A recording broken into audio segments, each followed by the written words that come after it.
Welcome back to Beta Squirrel. ഇനി project എൻ്റെ വർക്ക് സ്പേസിലേക്ക് ആഡ് ചെയ്യുന്നുണ്ട്. Add folder to workspace. നമ്മൾ ഈ പ്രോജക്റ്റിൽ വന്നു കഴിഞ്ഞാൽ നിങ്ങൾക്ക് node_modules എന്ന് പറയുന്ന ഫോൾഡർ കാണാം. ഇവിടെയാണ് നമ്മൾ നോഡിൻ്റെ പാക്കേജസ്, ഏതൊക്കെ പാക്കേജസ് ആണ് നമ്മൾ ഉപയോഗിക്കുന്നത് അതൊക്കെ ഇൻസ്റ്റാൾ ചെയ്തിട്ടുണ്ടാവും. അതിൽ ഒരുപാട് പാക്കേജസ് നിങ്ങൾക്ക് കാണാം. ബാബൽ ഉണ്ട്, അതേപോലെ നിങ്ങൾക്ക് റിയാക്ട് ഉണ്ടാവും, റിയാക്ട് ഇവിടെ ഉണ്ട്, അതേപോലെ റിയാക്ട് ഡോം ഉണ്ട്, വേറെയും ഒരുപാട് പാക്കേജസ് ഉണ്ട്. അതേപോലെ ഒരു പബ്ലിക് ഫോൾഡർ കാണാം, പിന്നെ SRC folder, git ignore file, package lock JSON, package JSON, readme നമ്മൾ പറഞ്ഞു ഏതൊരു പ്രോജക്റ്റ് ആണെങ്കിലും അതിൽ റീഡ്മി വേണം. ഈ ഒരു പ്രോജക്റ്റ് എങ്ങനെയാണ് ക്രിയേറ്റ് ചെയ്തത്, എങ്ങനെയാണ് അത് റൺ ചെയ്യുന്നത്, അതേപോലെ റിയാക്റ്റിൻ്റെ ഡോക്യുമെൻറ്റേഷനിലേക്കുള്ള ലിങ്ക്, അങ്ങനെയുള്ള ഒരുപാട് കാര്യങ്ങളാണ് ഇതിലുള്ളത്.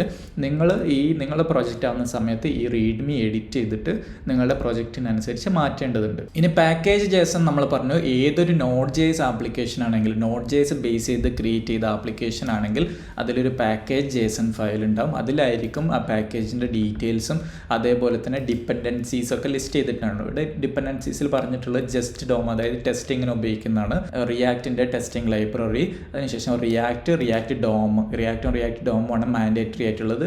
18.2 ആണ് നമ്മൾ യൂസ് ചെയ്തിട്ടുള്ളത്. റിയാക്ട് സ്ക്രിപ്റ്റ്, നമ്മൾ ആ റിയാക്ട് ആപ്ലിക്കേഷൻ റൺ ചെയ്യാൻ വേണ്ടിയിട്ടുള്ള ഒരു പാക്കേജാണ് റിയാക്ട് സ്ക്രിപ്റ്റ്. പിന്നെ വെബ് വിറ്റൽസ്, അതും ഒരു പാക്കേജാണ് നമ്മൾ ആപ്ലിക്കേഷൻ റൺ ചെയ്യാൻ വേണ്ടിയിട്ടുള്ള. പിന്നെ അതേപോലെ സ്ക്രിപ്റ്റ്സ് എന്ന് പറഞ്ഞിവിടെ ലിസ്റ്റ് ചെയ്തിട്ടുള്ള ഇതൊക്കെയാണ് റിയാക്ട് നമ്മൾക്കിവിടെ കോൺഫിഗർ ചെയ്തിട്ടുള്ള സ്ക്രിപ്റ്റ്. ഈ സ്ക്രിപ്റ്റുകൾ നമുക്ക് npm ഉപയോഗിച്ച് റൺ ചെയ്യാൻ പറ്റും. അതായത് npm സ്റ്റാർട്ട് എന്ന് പറഞ്ഞു കൊടുത്തു കഴിഞ്ഞാൽ ഈ ഒരു കമാൻഡാണ് എക്സിക്യൂട്ട് ആവുക. അപ്പോൾ അത് എക്സിക്യൂട്ട് ആകുമ്പോൾ അതിൻ്റെ ഉള്ളിൽ ഇൻറ്റേർണലി എന്താണ് ചെയ്യുന്നത്, റിയാക്ട് സ്ക്രിപ്റ്റ് സ്റ്റാർട്ട്സ് എന്ന് പറയുന്ന ഒരു കമാൻഡ് എക്സിക്യൂട്ട് ചെയ്യും.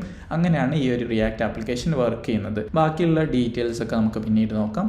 പാക്കേജ് ലോക്ക് എന്ന് പറയുന്നത് നിങ്ങൾ ഏതൊക്കെ വേർഷനാണ് ഇൻസ്റ്റാൾ ആയിട്ടുള്ളത് ഇപ്പോൾ എന്നുള്ള ട്രാക്ക് ചെയ്യുന്ന ആ ഒരു ഡീറ്റെയിൽസ് ട്രാക്ക് ചെയ്യുന്ന ഒരു ഓപ്ഷനാണ് പാക്കേജ് ലോക്ക് എന്ന് പറയുന്നത്. ഗിറ്റ് ഇഗ്നോർ നിങ്ങൾക്ക് ഓൾറെഡി അറിയാം ഏതൊക്കെ ഫയൽസ് ആണ് നമ്മൾ ഗിറ്റിൽ ഇഗ്നോർ ചെയ്യേണ്ടത്, അതായത് ഗിറ്റിലേക്ക് പുഷ് ചെയ്യേണ്ടാത്തത് എന്നുള്ളത്. അതായത് നോഡ് മൊഡ്യൂൾസ് എന്ന് പറയുന്ന ഫോൾഡർ, പിന്നെ .pnp file, coverage folder, .dsstore എന്ന് പറയുന്ന എക്സ്റ്റൻഷനുള്ള ഫയലുകൾ, ഇങ്ങനത്തെ ഫയൽസ് ഒന്നും നമുക്ക് ഗിറ്റിലേക്ക് പബ്ലിഷ് ചെയ്യേണ്ട ആവശ്യമില്ല. അതുകൊണ്ട് അത് ഇഗ്നോറിൽ ആഡ് ചെയ്തിട്ടുണ്ട്.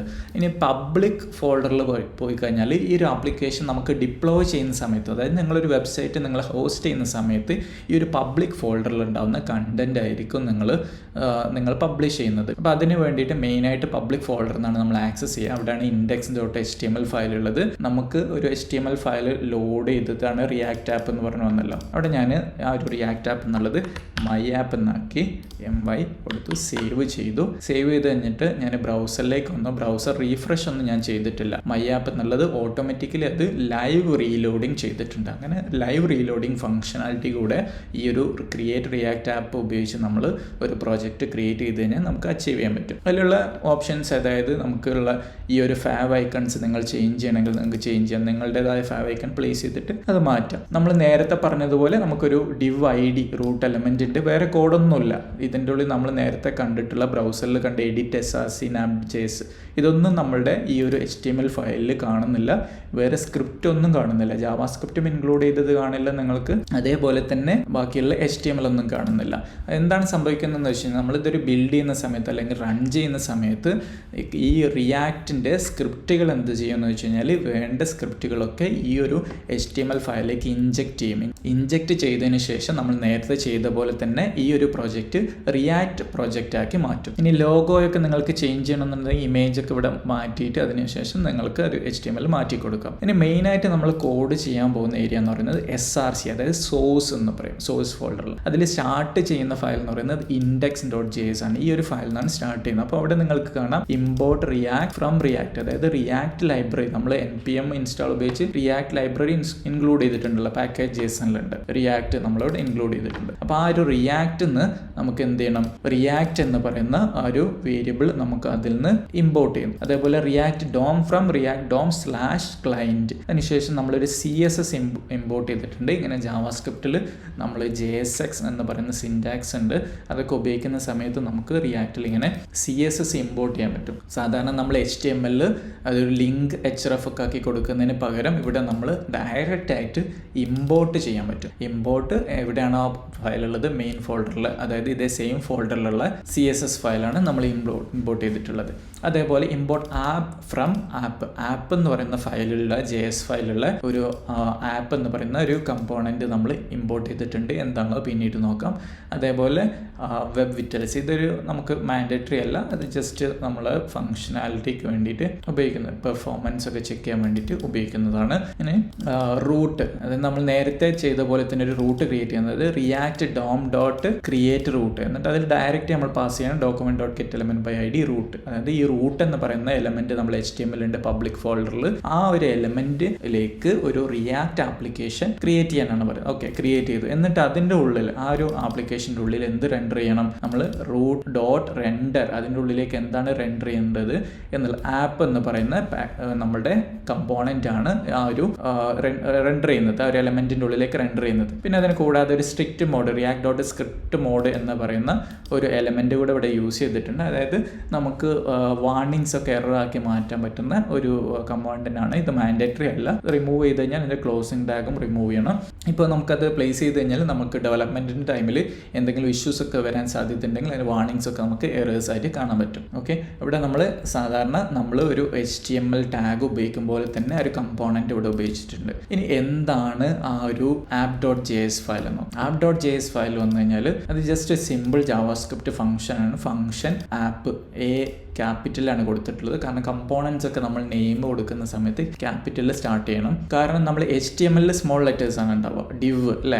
അതേപോലെ തന്നെ നമ്മൾ റിയാക്റ്റിൽ ഒരു ഡിവ് എന്ന് പറയുന്ന ഒരു എലമെന്റ് ഉണ്ടാക്കുകയാണെങ്കിൽ D ക്യാപ്സ് ആയിരിക്കണം. കാരണം ഇതൊരു HTML എലമെന്റ് ആണോ അല്ലെങ്കിൽ റിയാക്റ്റിന്റെ എലമെന്റ് ആണോ എന്നുള്ളത് ഐഡന്റിഫൈ ചെയ്യാൻ വേണ്ടിയിട്ടാണ് ആ ഒരു കൺവെൻഷൻ ഉപയോഗിക്കുന്നത്. അതേപോലെ ഇങ്ങനെ ഒരു ഫംഗ്ഷൻ ഇങ്ങനെ ക്രിയേറ്റ് ചെയ്യുന്ന അതിനാണ് നമ്മൾ കമ്പോണന്റ് എന്ന് പറയുന്നത്. ഒരു കമ്പോണന്റ് ആണ് ഇത്, റിയാക്റ്റിൽ കമ്പോണന്റ് എന്ന് പറയുന്നത്. അതായത് ഓരോ പാർട്ട് നമ്മൾ ഒരു ആപ്ലിക്കേഷൻ്റെ ഓരോ പാർട്ട് നമ്മൾ ഒരു കമ്പോണന്റ് ആക്കി മാറ്റും. അപ്പോൾ ഇതൊരു ആപ്പ് എന്ന് പറയുന്ന ഒരു കമ്പോണന്റ് ആണ്, മെയിൻ കമ്പോണന്റ് എന്ന് പറയുന്നത്. ഈ ഒരു മെയിൻ കമ്പോണന്റ് എന്താണ് ചെയ്യുന്നത്, ജസ്റ്റ് റിട്ടേൺ ചെയ്യും. എന്താണ് റിട്ടേൺ ചെയ്യുന്നത്, നമുക്കൊരു HTML ആണ് അത് റിട്ടേൺ ചെയ്യുന്നത്. ഇങ്ങനെ ജാവാസ്ക്രിപ്റ്റ് എന്ന് HTML റിട്ടേൺ ചെയ്യുന്നതിനാണ് നമ്മൾ JSX എന്ന് പറയുന്നത്. അപ്പോൾ ഇതൊരു JSX സിൻടാക്സ് ആണ്. ഇവിടെ നമ്മൾ മറ്റൊരു ഡിഫറൻസ് ഉള്ളത്, ഇവിടെ HTML മറ്റൊരു ഡിഫറൻസ് ഉള്ളത്, നമ്മൾ സാധാരണ നമ്മൾ ക്ലാസ് കൊടുക്കുന്ന CSS ക്ലാസ് കൊടുക്കുന്ന സമയത്ത് div ക്ലാസ് എന്നാണ് കൊടുക്കുക അല്ലേ. അതിന് പകരം നമ്മൾ റിയാക്റ്റിൽ ഉപയോഗിക്കുന്ന സമയത്ത് ക്ലാസ് എന്ന് പറയുന്നതിന് പകരം ക്ലാസ് നെയിം എന്ന് കൊടുക്കണം. കാരണം അത് കൺഫ്യൂഷൻ ആവും, ജാവാസ്ക്രിപ്റ്റ് കൺഫ്യൂഷൻ ആവും.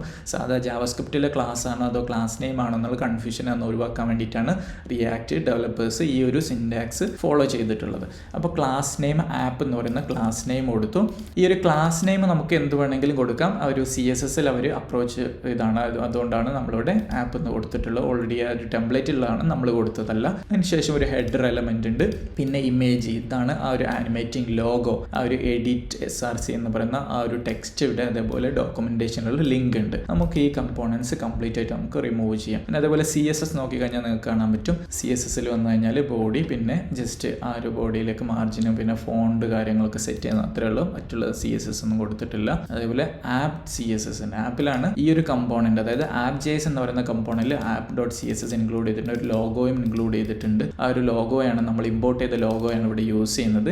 അതെങ്ങനെയാണ് യൂസ് ചെയ്തതെന്നൊക്കെ ഡീറ്റെയിൽ ആയിട്ട് നമുക്ക് നോക്കാം. ആദ്യം നമുക്കൊന്ന് ക്ലീൻ ചെയ്യാം. അതായത് ഓട്ടോമാറ്റിക് ക്രിയേറ്റ് ചെയ്ത് സ്ക്രിപ്റ്റുകളൊക്കെ റിമൂവ് ചെയ്തിട്ട് നമുക്ക് മനസ്സിലാവുന്ന രീതിയിൽ 1 by 1 നമുക്ക് ചെയ്തു വരാം. ഞാനിവിടെ ടെസ്റ്റ് ഫയൽ ഡിലീറ്റ് ചെയ്യുന്നുണ്ട്. അതേപോലെ ഈ ഒരു JSൽ നമുക്ക് ജസ്റ്റ് ഒരു div മാത്രം പ്ലേസ് ചെയ്യാം. ക്ലാസ് ഒന്നും ഇപ്പോൾ കൊടുത്തിട്ടില്ല. ഇമ്പോർട്ട് ചെയ്തിട്ടുള്ള CSS വേണ്ട, പാരഗ്രാഫ് മാത്രം കൊടുക്കാം. നമുക്ക് ലോഗോൻ്റെ ആവശ്യമില്ല, അത് ഡിലീറ്റ് ചെയ്തു.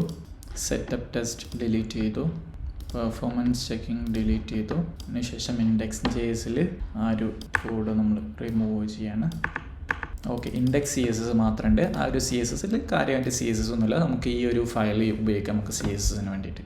ഇനി ബ്രൗസറിൽ വന്നു കഴിഞ്ഞാൽ നിങ്ങൾ ഒരു കണ്ടന്റ് ചേഞ്ച് ചെയ്ത് കാണാൻ പറ്റും.